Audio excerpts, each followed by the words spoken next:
الحمد لله نحمده ونستعينه ونستغفره ونؤمن به ونتوكل عليه ونعوذ بالله من شرور أنفسنا ومن سيئات أعمالنا من يهد الله فلا مضل له ومن يضلل فلا هادي له ونشهد أن لا إله إلا الله وحده لا شريك له ونشهد أن سيدنا ومولانا محمدا عبده ورسوله صلى الله تعالى عليه وعلى آله وأصحابه وبارك وسلم تسليما كثيرا أما بعد فأعوذ بالله من الشيطان الرجيم بسم الله الرحمن الرحيم يا أيها الناس اعبدوا ربكم الذي خلقكم والذين من قبلكم لعلكم تتقون صدق الله العظيم۔ توحید تو یہ ہے کہ خدا حشر میں کہہ دے، توحید تو یہ ہے کہ خدا حشر میں کہہ دے، یہ بندہ دو عالم سے خفا میرے لیے ہے۔ معزز سامعین کرام، بزرگوں اور دوستو، توحید اسلام کی بنیادوں میں سے سب سے اہم بنیاد ہے۔ اللہ کے رسول صلی اللہ علیہ وسلم نے ارشاد فرمایا، بنی الاسلام علی خمس شہادت ان لا الہ الا اللہ وان محمدا عبدہ ورسولہ، کہ اسلام کی بنیاد 5 چیزوں پر ہے۔ اس میں سب سے پہلی چیز اس بات کی گواہی دینا، اس بات کا اقرار کرنا کہ اللہ کے سوا کوئی معبود نہیں ہے اور حضرت محمد صلی اللہ علیہ وسلم اللہ کے بندے اور اس کے رسول ہیں۔ یہ سب سے پہلی بنیاد ہے۔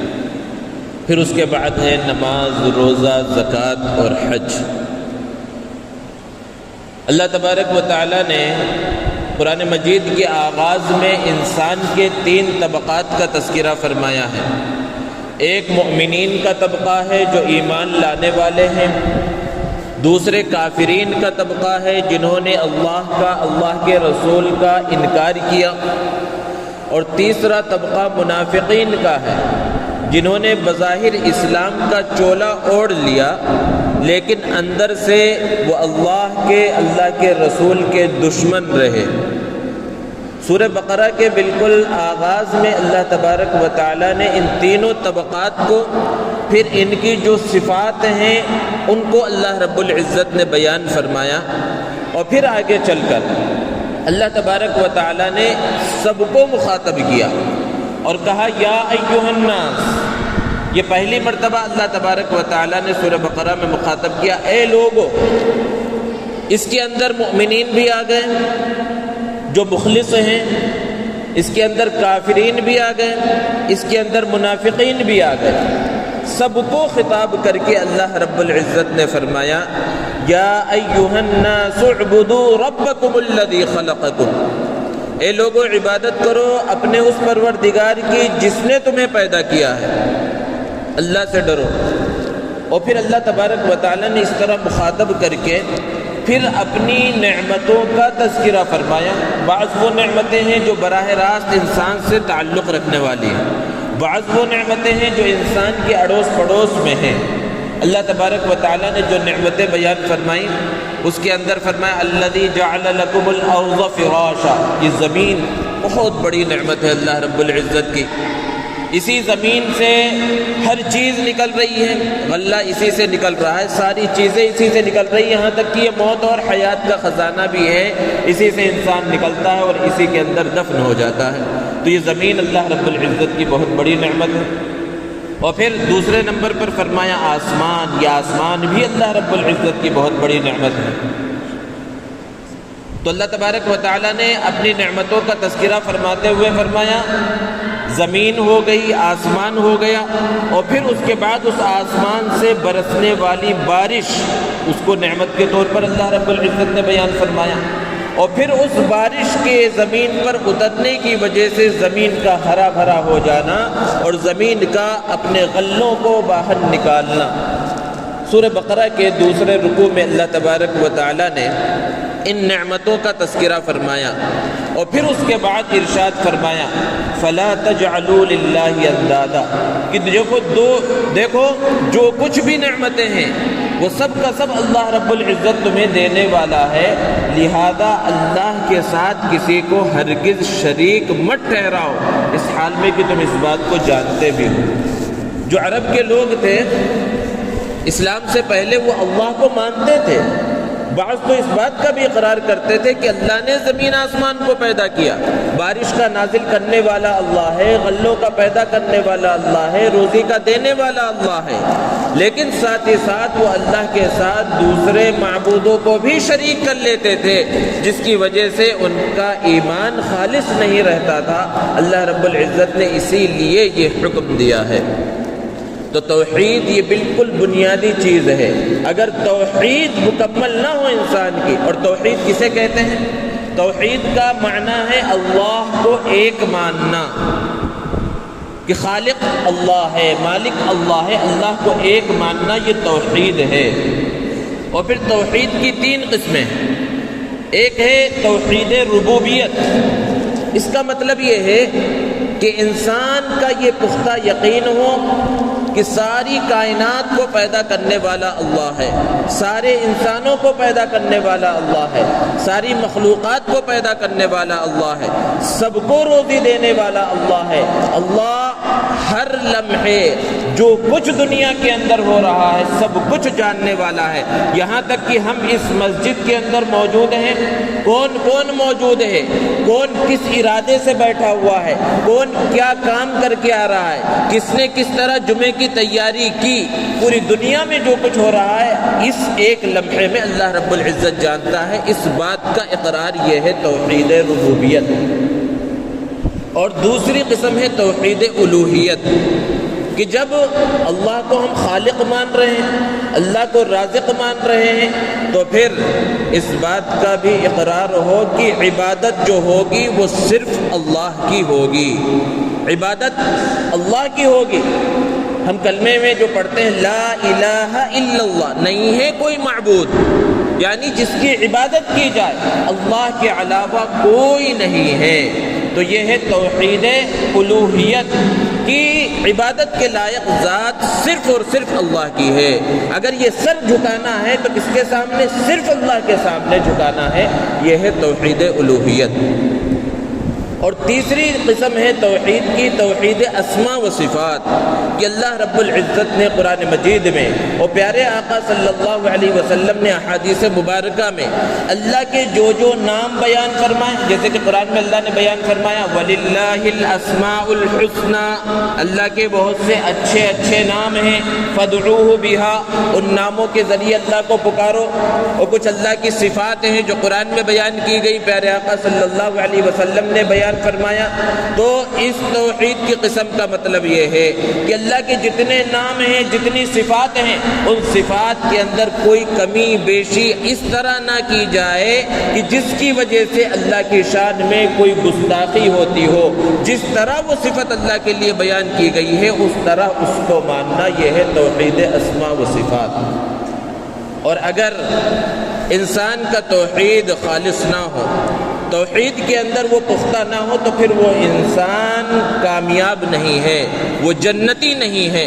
اور توحید کی اتنی اہمیت، اتنی عظمت، اتنی فضیلت ہے کہ اگر پختہ یقین اللہ کے ایک ہونے کا اور محمد صلی اللہ علیہ وسلم کے اللہ کے رسول ہونے کا ہے، اور اس حال میں دنیا سے چلا گیا، تو وہ ایک دن ضرور جنت میں داخل ہوگا۔ پیارے آقا صلی اللہ علیہ وسلم نے ارشاد فرمایا من قال لا الہ الا اللہ دخل الجنہ، کہ جس نے بھی لا الہ الا اللہ کہہ لیا، یعنی اللہ کے ایک ہونے کا اقرار کر لیا مرنے سے پہلے، تو پھر وہ ضرور جنت میں جائے گا۔ آپ نے ایک حدیث مبارکہ بارہا سن رکھی ہوگی کہ قیامت قائم ہوگی، حشر کا میدان ہوگا، وہاں لوگوں کا حساب کتاب ہو رہا ہوگا، ایک بندے کو لایا جائے گا، اس کے نام اعمال کو پیش کیا جائے گا، رجسٹر پر رجسٹر۔ فرشتے کہیں گے، اللہ تعالیٰ پوچھیں گے کہ کیا ہے اس کے نام اعمال میں؟ فرشتے کہیں گے اس کا نام اعمال گناہوں سے بھرا پڑا ہے، پورے رجسٹر اس کے جو ہیں وہ گناہوں سے، نیکیوں کا کوئی رجسٹر نہیں ہے، کوئی نیکی اس کے نام اعمال میں نہیں ہے۔ اللہ تعالیٰ کہیں گے ذرا غور سے دیکھو، اچھے سے دیکھو، کوئی نیکی ہوگی تو پھر اس کے بعد فرشتے کہیں گے بس ایک ہی چیز اس کے پاس ہے، اور وہ ہے کہ اس نے اپنی زندگی میں لا الہ الا اللہ کا اقرار کیا تھا، اللہ کے ایک ہونے کا اس نے اقرار کیا تھا۔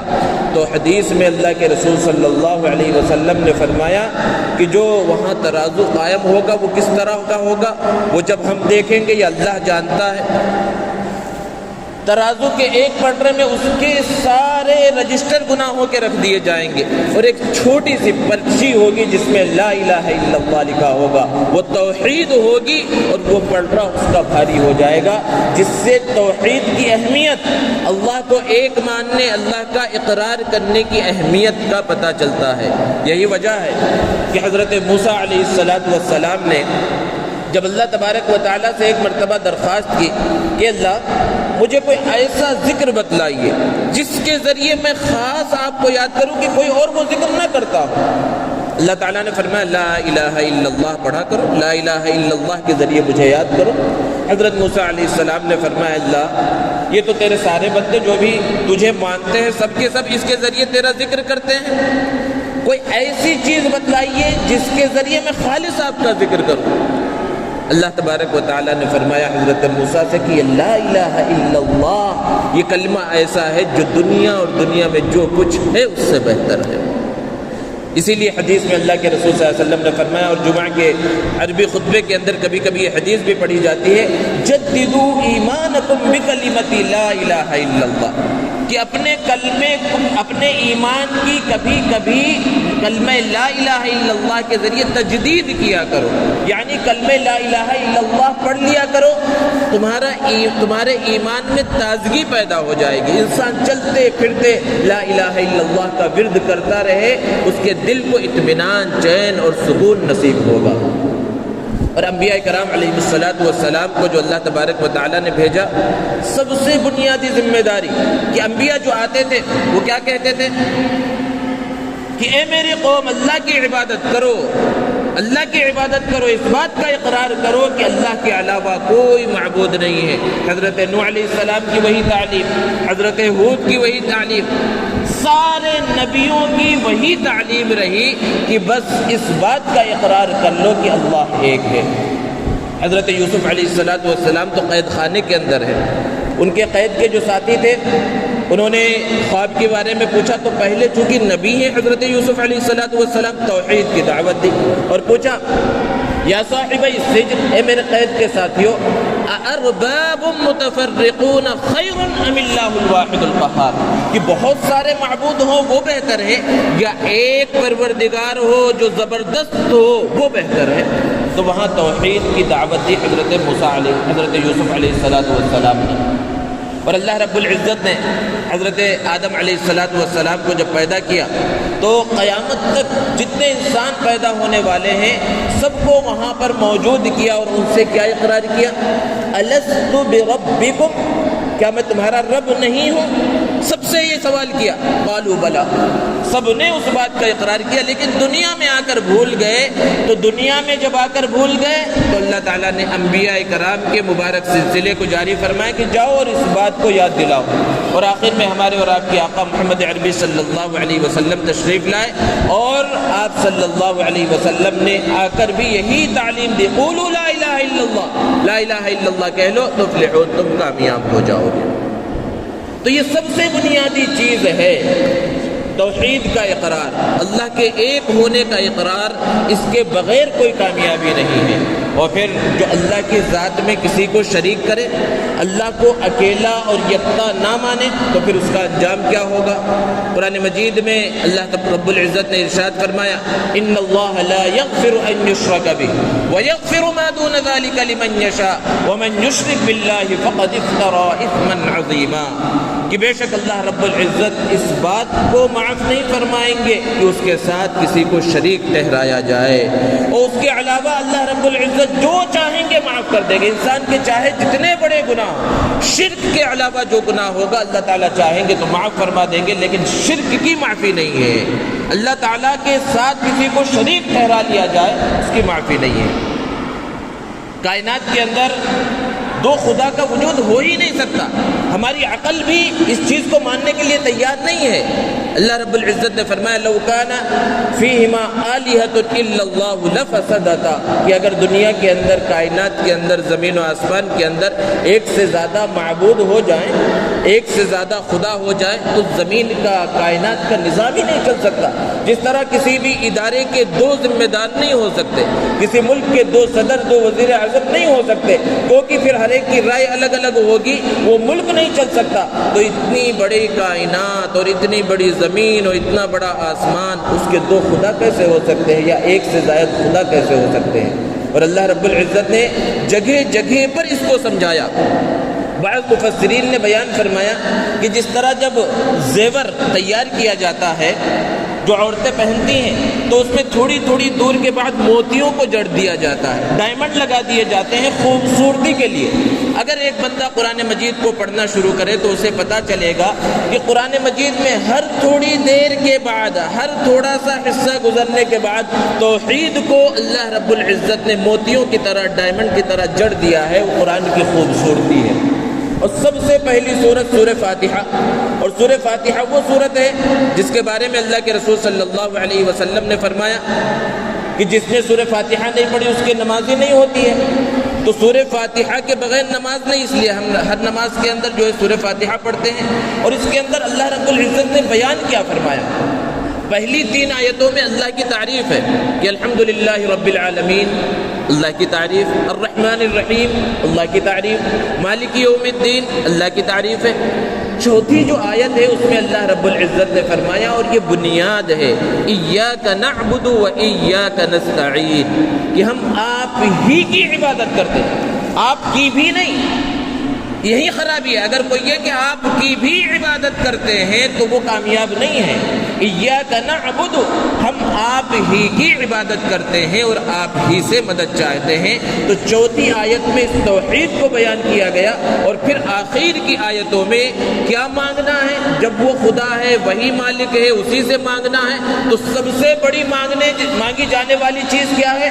اہدنا الصراط المستقیم، کہ ہمیں دنیا کے اندر سیدھا راستہ مل جائے، وہ راستہ جس کے ذریعے ہم جنت الفردوس تک پہنچ جائیں، وہ راستہ جس سے ہم جہنم کے گڑھے سے بچ جائیں.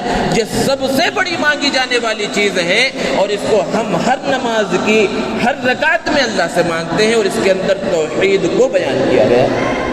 سورہ بقرہ کو پڑھنا شروع کریں تو شروع سے ہی توحید کا تذکرہ آپ کو ملے گا. آگے چل کر اللہ نے بیان فرمایا وَإِلَٰهُكُمْ إِلَٰهٌ وَاحِدٌ، کہ تمہارا جو معبود ہے وہ اکیلا ہے، تنہا ہے، اس کے ساتھ کوئی شریک نہیں ہے. تو جگہ جگہ پر اللہ رب العزت نے اس توحید کا درس دیا ہے. اور پھر جو شرک کرتے ہیں ان کے بارے میں ارشاد فرمایا انما المشرکون نجس، کہ جو شرک کرنے والے ہیں اللہ کے ساتھ کسی بھی طرح اس کی ذات میں، اس کی صفات میں شریک کسی کو ٹھہراتے ہیں، وہ گندے ہیں، وہ ناپاک ہیں. ایک جگہ پر اللہ رب العزت نے بیان فرمایا انه من یشرک باللہ فقد حرم اللہ علیہ الجنہ، کہ جو اللہ کے ساتھ شریک ٹھہرائے تو اللہ رب العزت نے جنت کو اس کے اوپر حرام قرار دے دیا ہے. ومأواہ النار، اس کا ٹھکانہ جہنم ہے. اور ایک جگہ پر اللہ رب العزت نے بیان فرمایا وَلَوْ أَشْرَكُوا، اگر لوگ اللہ کی ذات، اللہ کی صفات میں کسی کو شریک ٹھہرائیں تو ان کے سارے کے سارے اعمال ختم ہو جائیں گے. ایک انسان نماز بھی پڑھ رہا ہو، روزہ بھی رکھ رہا ہو اور تہجد کا بھی پابند ہو، لیکن اللہ کو ایک نہ مانتا ہو، اللہ کی ذات میں، اللہ کی صفات میں کسی کو شریک ٹھہراتا ہو، تو چاہے جتنا بڑا نمازی ہو، چاہے جتنا بڑا بظاہر متقی اور پرہیزگار ہو، وہ مومن ہی نہیں ہے. اللہ کے نزدیک جو دین مقبول ہے وہ اسلام ہے. ان الدین عند اللہ الاسلام، اور اسلام کی حقیقت ہی کیا ہے؟ اللہ کو ایک ماننا، نبی کریم صلی اللہ علیہ وسلم کو اللہ کا آخری پیغمبر اور رسول ماننا، یہ بنیاد ہے. دوستو، دنیا کے اندر بہت سے لوگ آپ کو ملیں گے جو دہریے ہیں، ملحد ہیں، بہت سے وہ ہیں جو پہلے مسلمان تھے اور آج کے زمانے میں الحاد بہت تیزی کے ساتھ پھیل رہا ہے۔ بے دینی یعنی بظاہر نام مسلمانوں والا ہے، مسلمان گھرانے میں پیدا ہوئے تھے، لیکن کسی وجہ سے دنیا کے رنگ ڈھنگ کو دیکھ کر، دنیا کی چمک دمک سے متاثر ہو کر یا غلط صحبتوں سے متاثر ہو کر انہوں نے اسلام کا دامن چھوڑ دیا۔ مسلمان ہیں، مسلمان کہلائے جاتے ہیں، مسلمانوں میں شادیاں کرتے ہیں، نام محمد، نام کے شروع میں محمد بھی ہے، عبد بھی ہے، سب کچھ ہے، لیکن سوشل میڈیا پر اور دیگر پلیٹ فارم پر وہ اسلام کے خلاف کھلم کھلا تبلیغ کے اندر لگے ہوئے ہیں، اسلام کی صورت کو مسخ کرنے کی کوشش کر رہے ہیں، اسلام کے شعائر کے خلاف وہ آواز اٹھانے کی کوشش کر رہے ہیں، اسلام کے احکامات پر انگلیاں اٹھاتے ہیں۔ یہ وہ ہیں جو بظاہر مسلمان ہیں، اور کچھ وہ ہیں جو ہمیشہ سے دہریے ہیں، جو مانتے ہی نہیں ہیں۔ اور آپ کا بھی ایسے لوگوں سے کبھی آمنا سامنا ہو سکتا ہے۔ اور دہریے کا مطلب کیا ہے؟ وہ کسی خدا کو نہیں مانتا، وہ مانتا ہی نہیں ہے کہ اس کائنات کو پیدا کرنے والا کوئی ہے، اس پورے نظام ہستی کو چلانے والا کوئی ہے۔ بس کیا ہے؟ سائنس کی بعض بنیادیں ہیں جس کو انہوں نے پکڑ رکھا ہے کہ کیا تھا پہلے؟ کچھ بھی نہیں تھا، ایک مادہ تھا، پھر ایک دھماکہ ہوا جس کی وجہ سے یہ پوری دنیا بن گئی، یہ زمین بن گئی، یہ آسمان بن گیا، یہ ستارے بن گئے، یہ سورج بن گیا، یہ چاند بن گیا۔ جبکہ ایک مسلمان کا عقیدہ کیا ہے کہ سب سے پہلے اللہ تھا، اللہ سے پہلے کچھ نہیں تھا، سب سے پہلے اللہ تھا، پھر اللہ نے زمین کو پیدا کیا، آسمان کو پیدا کیا۔ جبکہ دہریوں کا کہنا کیا ہے؟ باطل طاقتوں کا کہنا کیا ہے کہ نہیں، آپ کے پاس کیا دلیل ہے؟ وہ الٹا آپ سے سوال کرتے ہیں کہ سب سے پہلے اللہ تھا، آپ نے مانا ہے اس چیز کو، ہم مانتے ہیں کہ مادہ تھا۔ ان سے یہ کہا جا سکتا ہے کہ اللہ تو سننے والا ہے، دیکھنے والا ہے، طاقت رکھنے والا ہے، قدرت رکھنے والا، یہ ہمارا عقیدہ۔ جبکہ تمہارا عقیدہ کیا ہے کہ وہ مادہ جو پہلے تھا، آپ خود یہ کہتے ہیں کہ اس کے اندر نہ دیکھنے کی طاقت ہے، نہ سننے کی طاقت ہے، نہ کچھ کرنے کی طاقت ہے، بس وہ پھٹا، ایک دھماکہ ہوا اور دنیا۔ اگر ماننا ہی ہے تو ہم جو چیز مان رہے ہیں وہ بہت اعلیٰ ہے، بہت افضل ہے، ہم تمہارے مادے کو کیوں مانیں؟ ایک بدو سے، دیہاتی سے کسی نے پوچھا، کسی دہریے نے، کہ تم جو اللہ اللہ کی رٹ لگا رہے ہو اور یہ کہتے ہو کہ اللہ ایک ہے اور اس کی عبادت کرتے ہو، تمہارے پاس کوئی دلیل ہے بس یا یوں ہی مانتے چلے جا رہے ہو؟ تو اس نے کہا، بڑے سیدھے سادے انداز میں جواب دیا کہ ہم اونٹ کی لید کہیں پر دیکھتے ہیں تو یہ سمجھ جاتے یہاں سے اونٹ گزرا ہے، اور قدموں کے نشان دیکھ کر ہم چور کا اندازہ لگا لیتے ہیں کہ چور کدھر سے آیا تھا اور کدھر گیا ہے۔ تو قدموں کے نشان سے چور کو پکڑ لیتے ہیں اور لید دیکھ کر اونٹ کا اندازہ لگا لیتے ہیں کہ اونٹ یہاں سے گزرا، اور تم کو اتنا بڑا آسمان اور اتنی بڑی زمین نظر آ رہی ہے، یہ دیکھ کر تمہیں پتہ نہیں چل رہا ہے کہ اس کا بھی کوئی بنانے والا موجود ہے؟ ایک عورت چرخہ چلا رہی تھی، کپڑے بن رہی تھی، چرخہ چلاتے ہوئے ایک ملحد دہریہ وہاں سے گزرا اور پوچھا کہ تم اللہ کو مانتی ہو، اللہ کا اقرار کرتی ہو، اللہ کی عبادت کرتی ہو، تمہیں کیسے پتہ چلا کہ اللہ ہے جس نے اس دنیا کو بنایا، اس زمین کو بنایا، اس آسمان کو بنایا، اور وہ خالق ہے، وہ مالک ہے، وہ روزی دینے والا؟ میں تو کہتا ہوں کوئی نہیں ہے، بس یہ کائنات ہے، ایک دن ختم ہو جائے گی، ہم بھی ختم، اور دنیا ختم، اور سارا کھیل قصہ ختم۔ تو اس نے چرخہ جو چلا رہی تھی اس کو ہاتھ کو روک دیا اور کہا کہ جب دیکھو یہ چھوٹا سا چرخہ بغیر چلانے والے کے نہیں چل سکتا، تو اتنی بڑی کائنات کا نظام کیا بغیر چلانے والے کے چل رہا ہے؟ امام اعظم ابو حنیفہ رحمۃ اللہ علیہ، جن کے ہم اور آپ نام لیوا ہیں اور جن کے مقلد ہیں، ایک مرتبہ ایک دہریے سے ان کا سامنا ہوا۔ اس نے کہا، مجھ سے مناظرہ کیجئے، مجھ سے بحث کیجئے اور بتلائیے، سمجھائیے، دلیل دیجئے، جو آپ کہتے ہیں کہ خدا کی ذات کا وجود ہے، اللہ کی ذات کا وجود ہے، جس نے اس کائنات کو، اس نظام کو پیدا کیا، جبکہ میں اس بات کو نہیں مانتا۔ تو امام ابو حنیفہ رحمۃ اللہ علیہ نے اس سے پوچھا کہ تمہیں گنتی گننا آتی ہے؟ تو اس نے کہا تو کہا گنو، اس نے گنا 1 2 3 4 5، تو کہا رکو اب الٹا گنو، 5 سے پہلے کیا ہے؟ اس نے کہا 4، 4 سے پہلے کیا ہے؟ 3، 3 سے پہلے کیا ہے؟ 2، 2 سے پہلے کیا ہے؟ اس نے کہا 1۔ پھر پوچھا 1 سے پہلے کیا ہے؟ تو اس نے کہا 1 سے پہلے کوئی نہیں ہے، وہیں سے گنتی کی شروعات ہوتی ہے۔ تو امام ابو حنیفہ رحمۃ اللہ علیہ نے فرمایا ہمارا بھی یہی کہنا ہے کہ 1 یعنی اللہ سے پہلے کچھ نہیں ہے، وہیں سے کائنات کا آغاز ہوتا ہے۔ اس دہریے نے کہا اس کے اندر کوئی مضبوطی نہیں ہے، یہ کوئی مضبوط دلیل نہیں ہے۔ ایسا کرتے ہیں ہم لوگوں کو جمع کرتے ہیں اور ان کے سامنے آپس میں ہم مناظرہ کریں گے، اور ایک میں دلیل دوں گا اس بات کی کہ خدا کا کوئی وجود نہیں، کسی معبود کا کوئی وجود نہیں، یہ دنیا یہ کائنات خود بخود وجود کے اندر آ گئی ہے، اور تم جو ہے دلیل دینا۔ امام ابو حنیفہ رحمۃ اللہ علیہ نے بڑی سمجھ سے کام لیتے ہوئے ایک دور کے حصے میں اس مناظرے کو طے کیا کہ فلاں جگہ پر ہم مناظرہ کریں گے، اور ایک تاریخ متعین کر دی گئی۔ لوگوں کو پتہ چلا کہ اتنا بڑا عالم، اتنا بڑا امام ایک جو ہے دہریے سے مناظرہ کرے گا، لوگ جوق در جوق وہاں پر جمع ہو گئے، اور جو تاریخ متعین کی گئی تھی اور جو وقت متعین کیا گیا تھا اس وقت پر لوگ آ گئے، اور وہ دہریہ بھی وقت پر آ گیا، لیکن امام ابو حنیفہ رحمۃ اللہ علیہ وہاں نہیں پہنچے۔ لوگ پریشان ہیں، ادھر ادھر نگاہیں ڈھونڈ رہی ہیں کہ کہاں امام ابو حنیفہ رحمۃ اللہ علیہ۔ جب کچھ دیر گزر گئی تو بڑی خوشی کے ساتھ اور اکڑ کے ساتھ وہ اسٹیج پر چڑھ گیا دہریہ، اور اس نے کہا دیکھو آج کی تاریخ کا وقت دیا تھا، اتنے بجے پہنچیں گے اس بات کا وعدہ کیا تھا، اور امام ابو حنیفہ یہاں نہیں پہنچے، اس کا مطلب ہے کہ وہ ہار چکے ہیں اور حقیقت میں کوئی خدا نہیں ہے، اور میری بات سچ ثابت ہو گئی۔ لوگ بھی خاموش ہیں، کیا بولیں، کیونکہ وہ تو انتظار کر رہے تھے ایک بڑے عالم کا، ایک امام کا، کہ وہ ہماری طرف سے جواب دے گا۔ کچھ وقت ایسے ہی گزرا اور وہ خوشی کے مارے نعرے لگا رہا ہے اپنی کامیابی کے، اپنی جیت کے۔ کتنے میں امام ابو حنیفہ رحمۃ اللہ علیہ تشریف لائے۔ آتے ہی اس نے کہا کہ تم نے وعدے کا پاس و لحاظ نہیں رکھا اور تم ہار چکے ہو، تمہارے پاس کوئی دلیل نہیں ہے۔ تو امام ابو حنیفہ رحمۃ اللہ علیہ نے اس سے کہا کہ میں پہلے معذرت پیش کرتا ہوں، بات دراصل یہ ہے کہ جب میں اس جگہ کے واسطے اپنے گھر سے روانہ ہوا تو آپ کو معلوم ہے راستے میں دریا پڑتا ہے، اتفاق سے کوئی کشتی وہاں پر موجود نہیں تھی، اور مجھے تیرنا بھی نہیں آتا ہے، تو میں کشتی کے انتظار میں بیٹھ گیا تاکہ کشتی جب آئے تو میں دریا کو عبور کروں۔ اتنے میں کیا دیکھتا ہوں کہ دریا کے بازو میں جو درخت تھا بڑا، وہ خود بخود کٹا، خود بخود اس کے تختے بنے، اور خود بخود جو ہے وہ جڑنا شروع ہوا، اور ایک کشتی خود بخود تیار ہو گئی۔ اس میں چونکہ تھوڑا ٹائم لگا، پھر اس کے بعد اس کشتی پر بیٹھ کر میں ادھر آیا، اس لیے تھوڑی سی مجھے دیر ہو گئی۔ اب اس نے جو ہے خوب قہقہہ لگانا شروع کیا کہ پہلے تو ہار ہی رہے تھے، علم ان کے اندر نہیں تھا، لیکن اب تو ان کا دماغ بھی خراب ہو گیا ہے کہ کیا کوئی درخت خود بخود کٹ سکتا ہے؟ کیا کسی درخت کے تختے خود بخود بن سکتے ہیں؟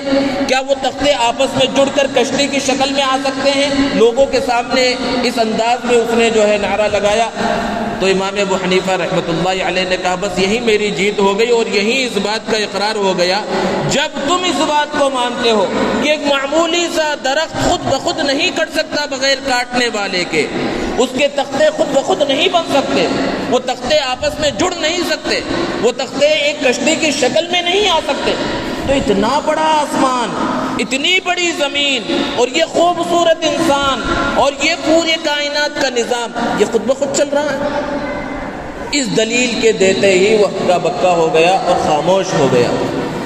کہنے والے تو یہاں تک بھی کہتے ہیں، آپ نے بھی سنا ہوگا جو ڈارون کا نظریہ ہے کہ انسان بھی، اللہ رب العزت نے کیا فرمایا کہ ہم نے انسان کو ایک مرد اور ایک عورت سے پیدا کیا ہے، جبکہ نظریہ کیا ہے ان کا کہ نہیں، انسان پہلے بندر تھا اور بندر سے انسان کی شکل کے اندر آ گیا، جبکہ اصل عقیدہ کیا ہے کہ انسان بندر سے انسان کی شکل میں نہیں آیا، بلکہ جو بندر یا بن مانس جسے کہتے ہیں انسان سے بہت زیادہ ملتا جلتا ہے، بلکہ 90% یعنی اندرونی جو چیزیں اگر چیک کی جائیں تو قرآن نے اس کو بیان فرمایا ہے کہ بنی اسرائیل کو اللہ رب العزت نے ان کی نافرمانیوں کی وجہ سے کہا تھا کونوا قردۃ خاسئین، کہ انسان اپنی نافرمانی کی وجہ سے تو بندر بن گیا ہے، لیکن بندر انسانی شکل کے اندر آ گیا، یہ ایسی چیز ہے جو عقل کے اندر آنے والی نہیں ہے۔ تو بہرحال پوری بات کا خلاصہ یہ ہے کہ اللہ کو ایک ماننا، اللہ کی عبادت کرنا، اللہ کے سامنے سر جھکانا، یہ توحید ہے، اسلام کی بنیاد ہے،